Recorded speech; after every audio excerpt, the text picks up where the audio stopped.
I want you to picture something for a second. You're swimming in the Red Sea, got your mask, your snorkel, you're looking at the reef, Hmm. you're Yeah. seeing all the usual suspects, clownfish, parrotfish, maybe a hawksbill turtle, about the size of a coffee table. The standard beautiful stuff. Exactly. But then, out of the deep blue, you see a shape that honestly feels like a glitch in the matrix. Okay. It's a reptile, it weighs 900 kilograms, and it just looks like a biological tank wrapped in black leather. It's massive. And frankly, it's not supposed to be there. That's a heck of an image to start with. And you're so right about the glitch in the matrix feeling. For a long time, marine biologists would say that sighting was, well, highly improbable. But it happened.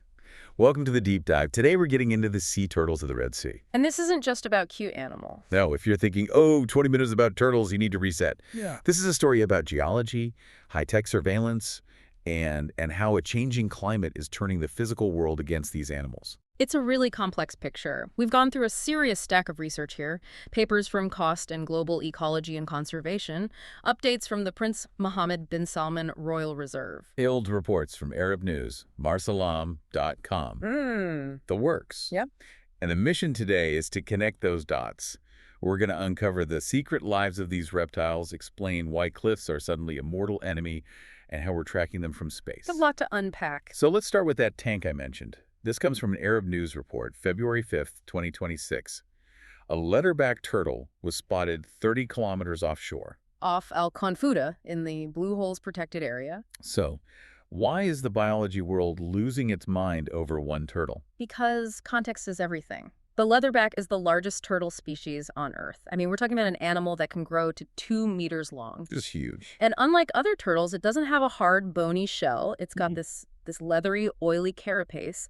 But the key thing is they're pelagic wanderers. They belong in the deep open ocean. They dive over 1,000 meters down. They are not reef animals. So it's not just that it's big, it's basically lost. Not lost necessarily, but very, very far from its usual haunts. The nearest major nesting ground for a leatherback is the Andaman Islands in the Indian Ocean. Okay, how far is that? That's a commute of roughly 6,500 kilometers. Whoa.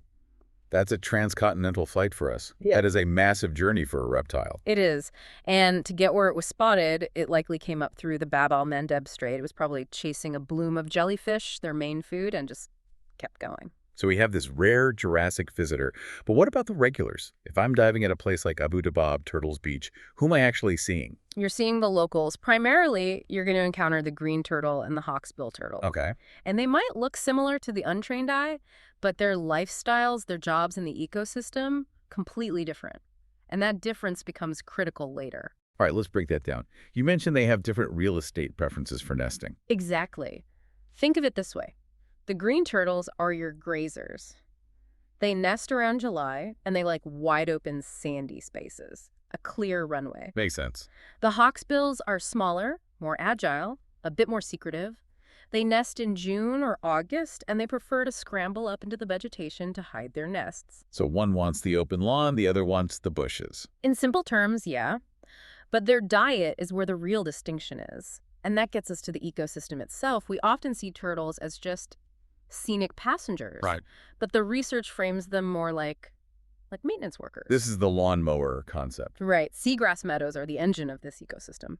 But seagrass, it's a plant. It grows, it gets old, covered in algae. Green turtles are the only marine turtle that's a strict herbivore as an adult. They graze on it constantly. Like mowing a lawn.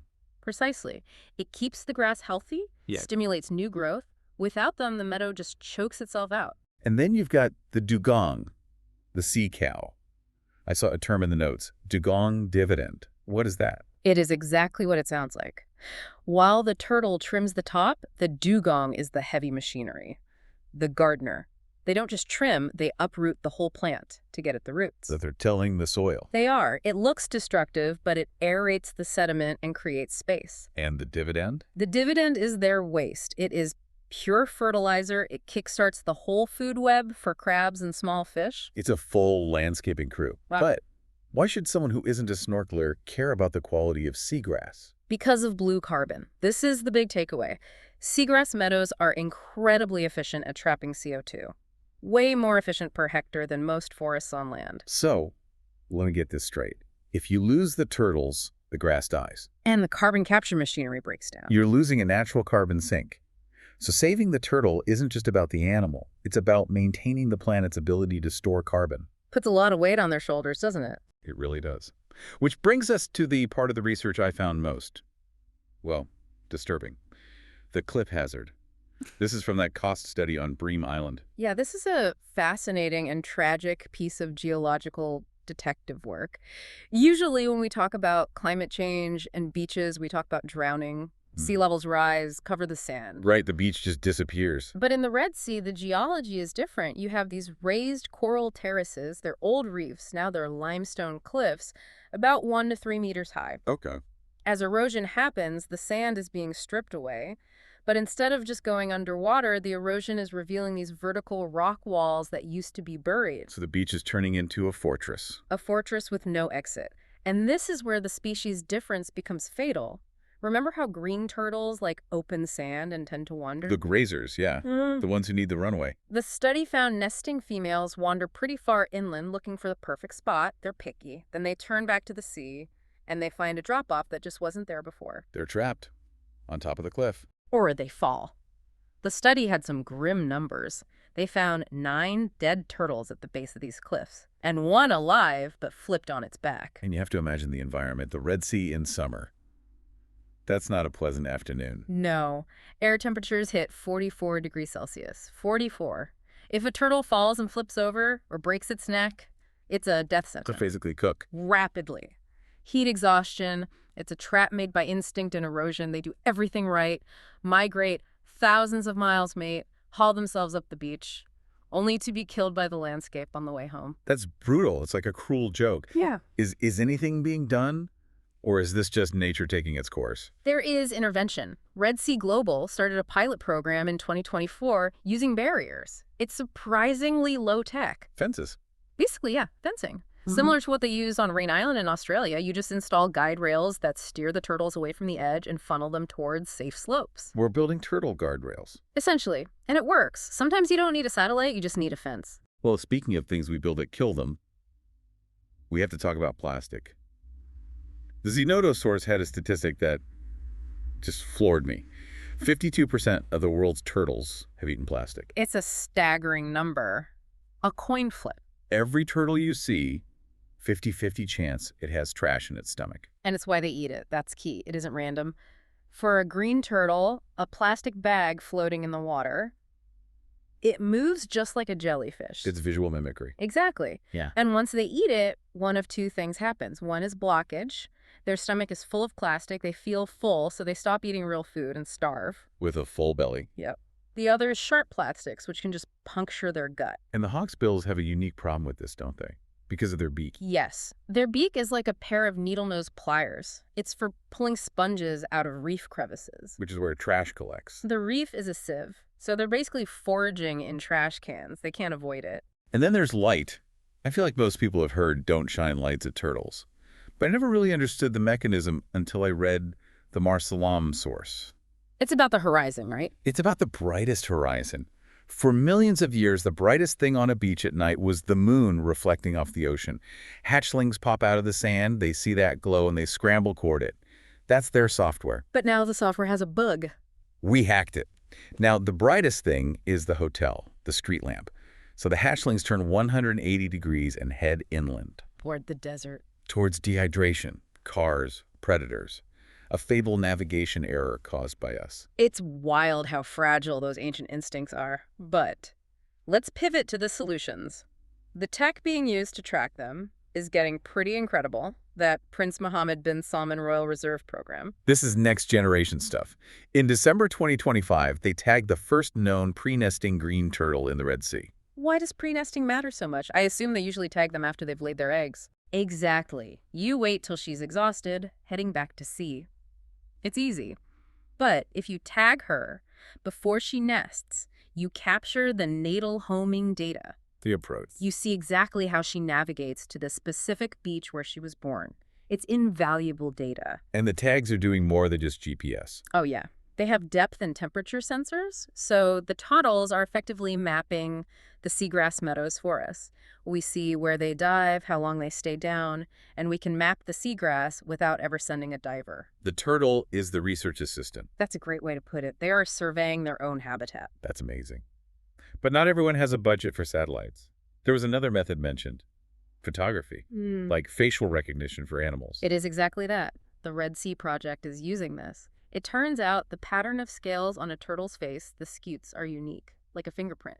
So you don't need to punch a tag through their flipper anymore. Nope, no more invasive capture mark recapture. You just take a good photo, upload it, and the algorithm identifies the individual. They have names for them in the database. They do. There's Yasin, Khadijah, Phantom, and one I have to imagine the researchers had fun with, Hunk 22. Hunk 22. We need the backstory in Hunk 22.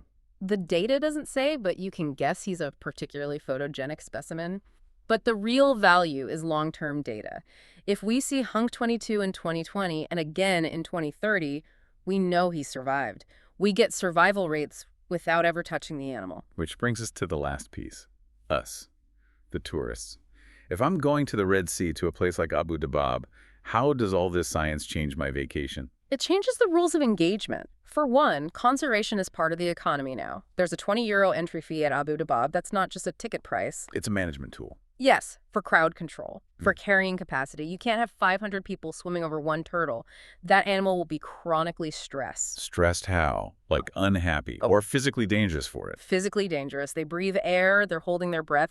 If a turtle gets panicked by a swarm of swimmers, its heart rate spikes, it burns through its oxygen, and if it's trapped, it can actually drown. So the go slow rule isn't just being polite. It's life support.